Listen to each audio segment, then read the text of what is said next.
As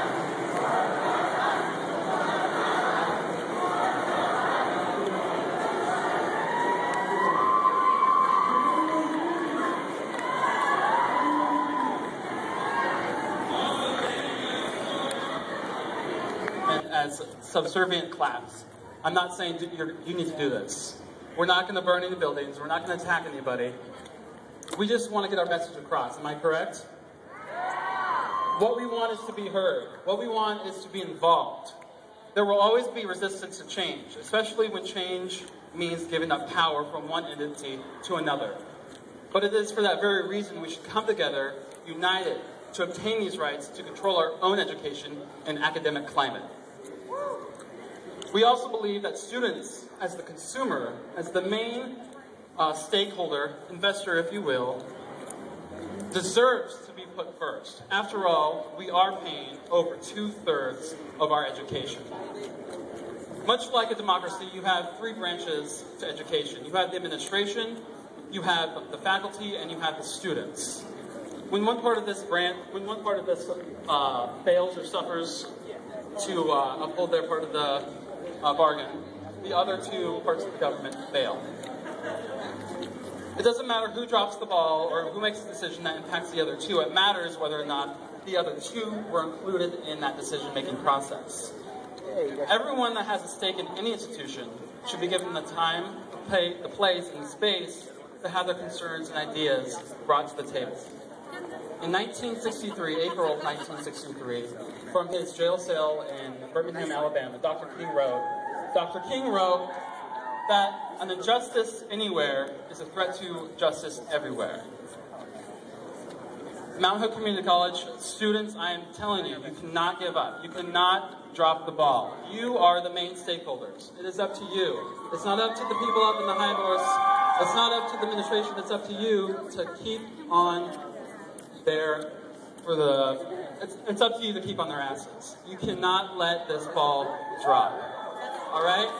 Don't give up. Even though it's cold, you need to stay out here. You need to keep those signs up. You need to be loud. You need to stand up and be proud and make sure your message is brought to the forefront of the administration, the Board of Education, to everybody that has the power. You have enough power. We are students. We can do it. And yes, yes, yes, it's important. We must be heard. What about us? Mount Hood, thank you so much for having me. I'm going to give it back over to, it looks like Trey. Thank you so much.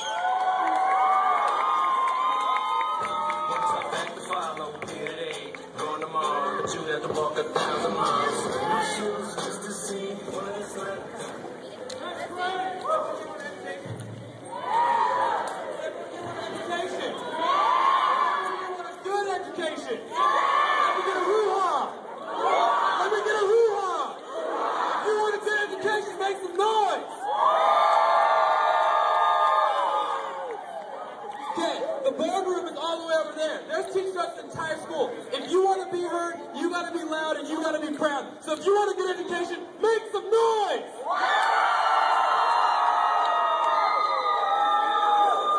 No, what? No, what? No, what? No, what? No, what? Thank you. Make some noise! Awesome, guys. Next up, I want to bring up another speaker who's going to speak on this issue. His name is Dalton Hellman. He's a forensic student. So he'll come and talk to you guys for a minute. But before I go, can I have some more noise? Thank you.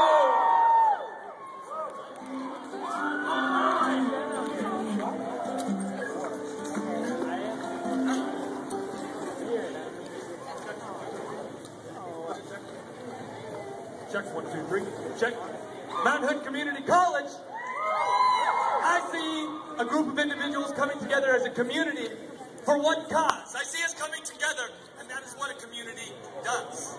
Now, I'm here, first of all, to tell you why we are here, what is going on, what the problems are, but second of all, to inform you as students what would happen to you if the faculty went on strike, because it would have huge impacts on your education.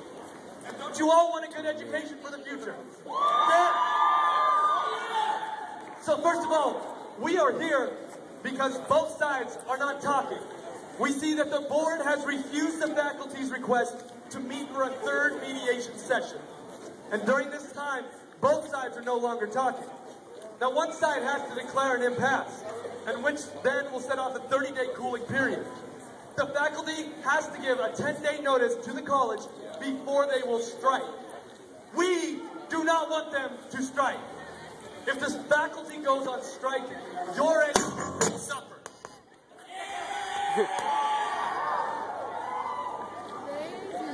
So, if the faculty goes on strike, how will it affect you? There are teachers, such as the philosophy and religion teacher, Chris Jackson. All of you have had Chris Jackson? Yeah. You know who I'm talking about. He writes his own textbook for fundamental ethics. If he goes on strike, who's going to come in and teach your class?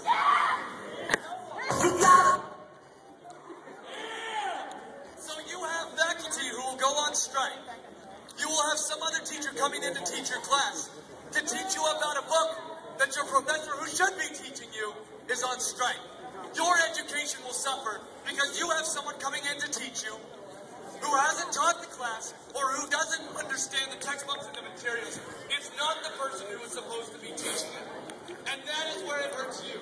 Because the person that you signed up for to pay hundreds of dollars to the community college, you pay thousands of dollars to have a certain teacher teach you. And now they're not going to be in that classroom. And that is unacceptable. That is a terrible thing. Students, our education is affected. If the teachers go on strike, your education is on the line. You pay thousands of dollars to have someone with a PhD come instruct you, and then they're going to be on strike, and you have some replacement teacher. That is the problem, and that is why we are here. We do not want them going on strike.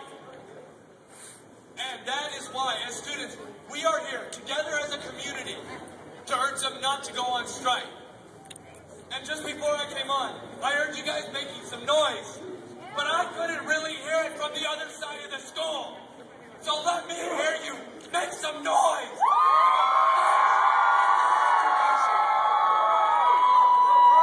This is our education. Make it mean something.